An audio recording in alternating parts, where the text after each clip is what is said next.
Well, hey y'all, I'm Dusty. This is Fox Holler Homestead, and this is the first video that I've actually am getting ready to put out, and probably I mean it's been a while. It's been over a week, 8 or 9 days, and normally I put them out every 2 to 3 days, but we've had a lot of stuff going on at the property, and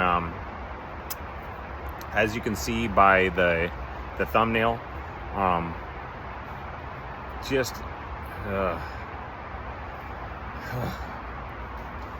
when it comes down to it, a lot of people know that we are in the process of clearing and grading. This is something that we've tried to share with everybody along this journey.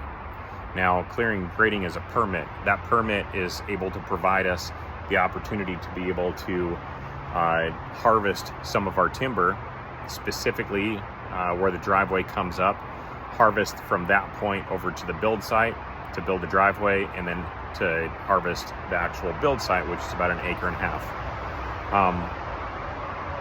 I'm at the very top of the property right now, and it's, as you can hear right now, I-90 is right over there. But like I said, we've been going through this process for 9 months now. Now, we were originally told that it took 6 to 8 months to complete. We were getting really excited. The last thing was the property use notice, or the property use sign, that sign that we put up in the driveway. After that, I mean, again, we were under the impression that once this was done and the waiting period, and then, you know, the people in the community were able to put their 2 cents in, what have you,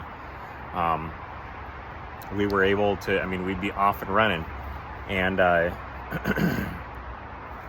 it's been a very, very difficult road, to say the least. We are in King County. We're in unincorporated King County, Washington, and Upper Issaquah. And unfortunately, we've heard nothing but just, you know, not a whole lot of positive and concerns to dealing with King County and trying to build a house. Well, we were thinking that everything was pretty smooth for the most part. I mean, it's very expensive to do what we're doing. I mean, just the permitting process. But we thought that we were through it. But what it came down to is, and I'm putting this out there for anybody that hears, anybody that's trying to do this, this is not an easy road. Now, it's very worth it. Sometimes the harder roads are worth taking instead of the easy route. And, you know, someday we want to look back in the end and know that it was all worth it. And I still believe that we're going to do this. We're going to push through. Everything is going to happen. But nothing ever worth anything is easy. And it's definitely not easy. So about a month went by, and the next person in the process of permitting, the next person to review, I'm not going to name that person's name, but I continued to try and reach out to them in consideration to emails. Now, when it happened, or when you're dealing with government agencies or government employees, especially around this COVID time or post-COVID, no one wants to do their job anymore. It seems to be a thing that, honestly, it really seems to be a thing that common courtesy and helping a customer out, or wanting to help people in general, it's so far and few between. It's very frustrating. It's very hurtful. That's not the way that I was raised. And we're in some pretty crazy times now, and I know that that's a little tangent, but this person refused to write back. I wrote 4 or 5 emails, refused to write back. Tried to email a supervisor, refused to write back. So I got to the point where I asked if how to write a complaint. Unfortunately, these days, that seems to be the only thing. I didn't jump on a complaint, but after an extended amount of time, I mean, I have $8,000. Regina and I have actually almost $10,000 invested into this permit, one permit. That's with engineering, it's with SEPA, it's with the county, it's all with all that stuff.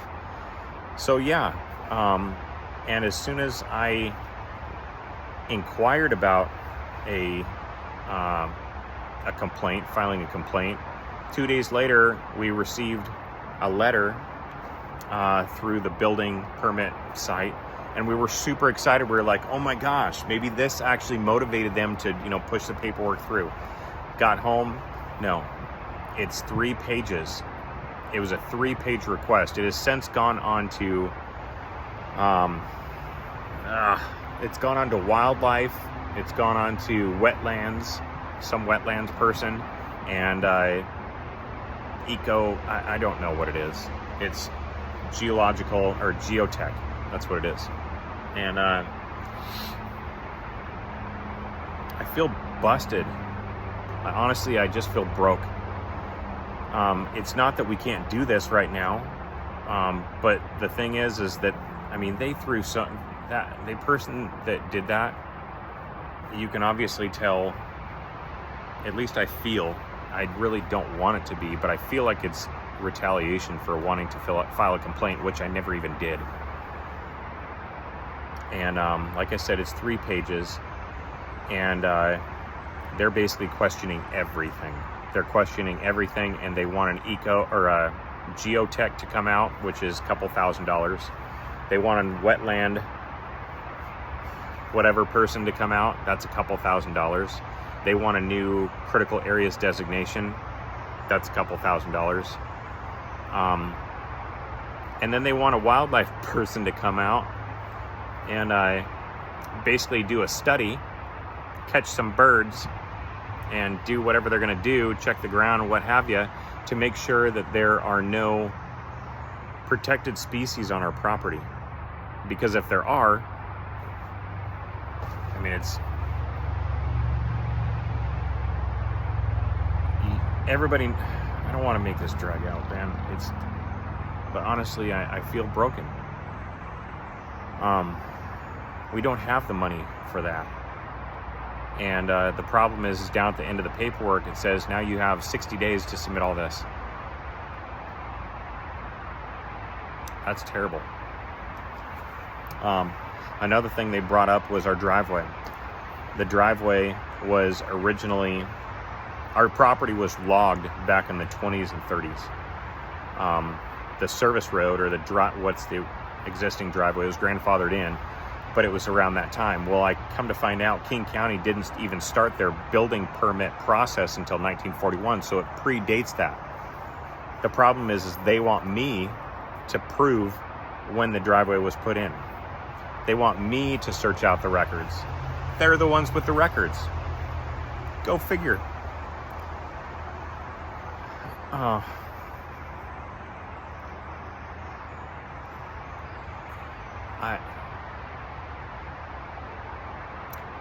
This is when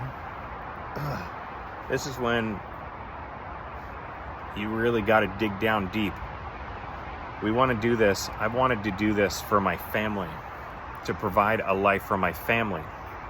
Nothing more, nothing less. I want to raise my kids in a good place. I want to leave a legacy, leave something for my kids, and live in a way that my grandparents, my great-grandparents did. They were good people, and they provided a good life for their family. They left something for their family. And I know right now I'd sound super down, because I am, but it's very disheartening. Now, I do have a couple other avenues that I'm going to try and go, but again, we have 60 days to do this. And not only that, but one of the last videos, not the ones when I'm chasing the kids up through the woods, but before that, Regina just got an operation. Regina is actually going to make a video. We were going to do it, sitting next to each other, but she needs to do it by herself, and I'll post that. And it will clue you in again on what she's been going through and what she's had to deal with. And that's been years. So offhand, I can't remember what the saying is, but when crap goes south, man, it goes south. But what doesn't kill us makes us stronger. That's what they say, right? Anyhow, I don't know. I just don't know.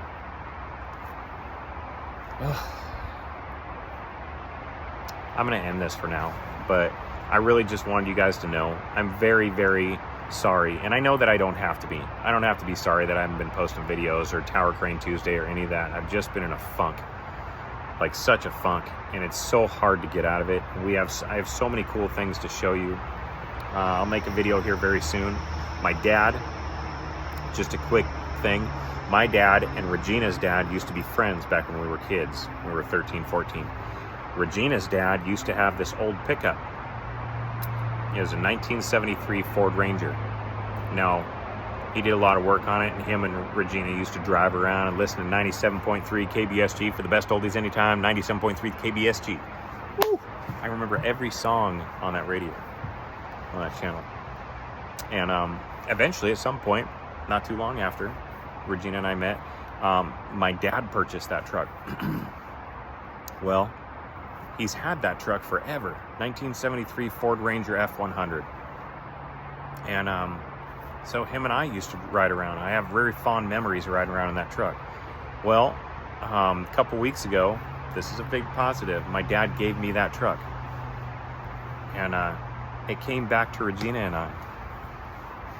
And it hasn't been driven in 6 years. So I just got done pulling the tank and all that stuff. But anyway, I'll save that for another video. But I really appreciate each and every one of you. Got nothing but love, nothing but blessings to every one of you and all of your families out there all across the world. And I